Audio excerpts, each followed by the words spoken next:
มาโอ้แต่มีซองอีกโอ้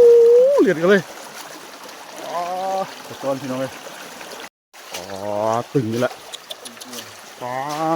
กระจอนกระหอกพี่น้อง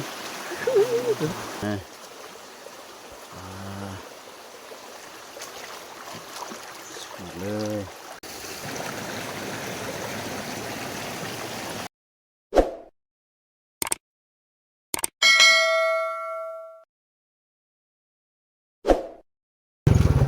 บรรยากาศพี่น้องเลยวันเสาร์น้ำหมอก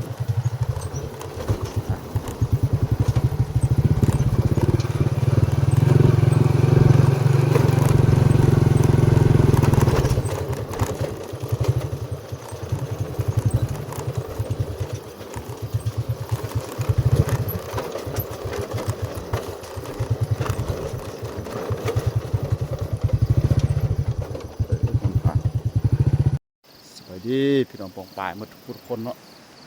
วันนี้ก็ทาง2 วิธีสุดบ้านนอกพาพี่น้องมายำกับดักนูคือเก่าเมื่อวานก็มาเอาเนาะ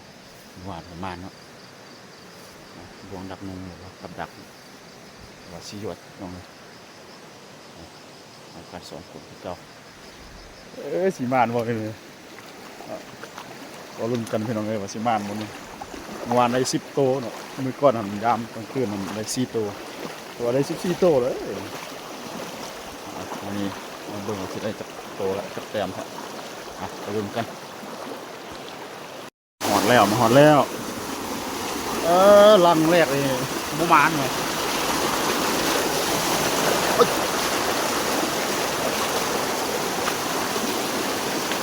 ลังที่2บันทึกกระจอนมากกับบันทึกเก่ายังเก่า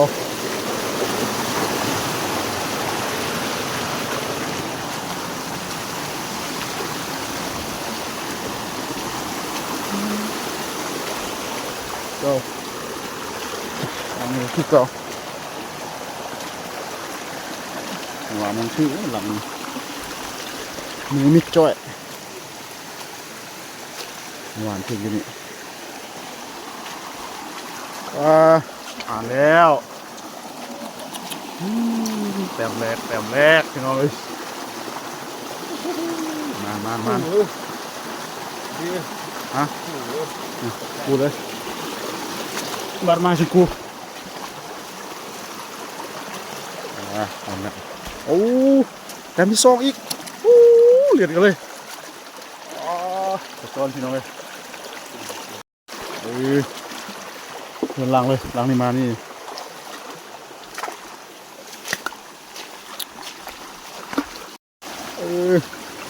คือห่างมัน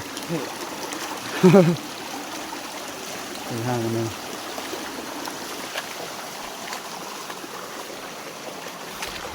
คือบุตร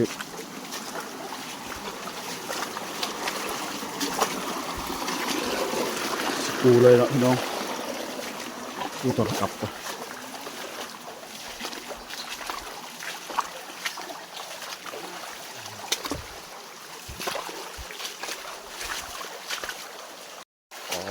ตึงนี่แหละกระจอนมันกระจอนโอ้ลังนี่ได้2 ตัวแล้วดิตึง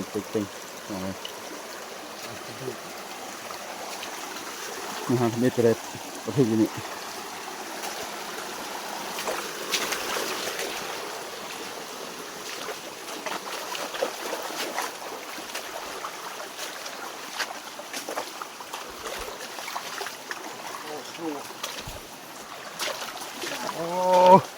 พูดพี่น้องบ่ายแล้วกระหอกแม่นปะ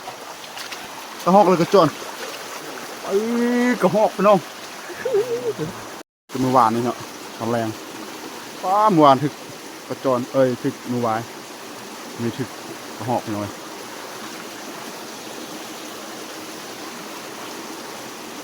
โถ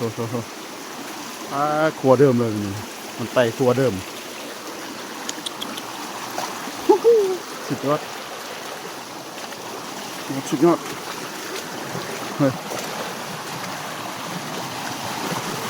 แต่มี2 ตัวเลยครับ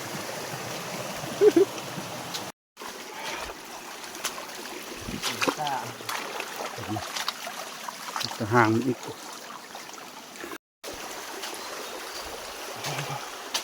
อยู่บนถือวะเจ้านี่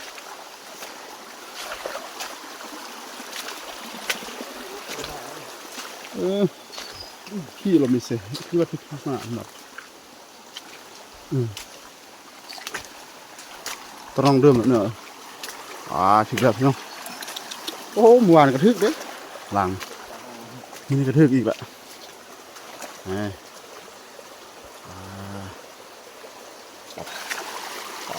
ถึงแล้วนี่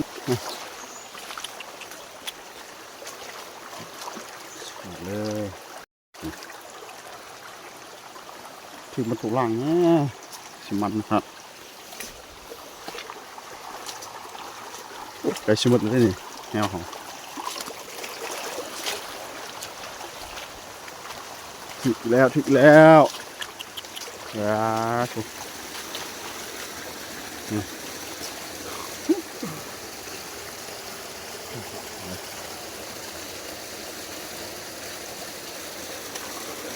ได้กูแล้วพี่น้องเอ้ย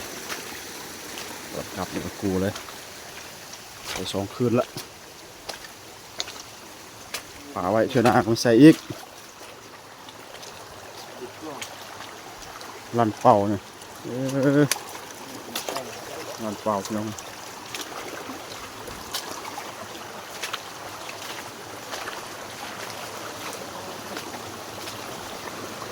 หลังสุดท้ายพี่น้องเลยเมื่อวานนี่คือหลังสุดท้ายก็ขาดเลยชื่อได้หนิเนาะชื่อเรามันกัดตอกมันตอกตอกไอ้อยู่มันกัดจะตอกบนหมักเลยยังมีหอกไหม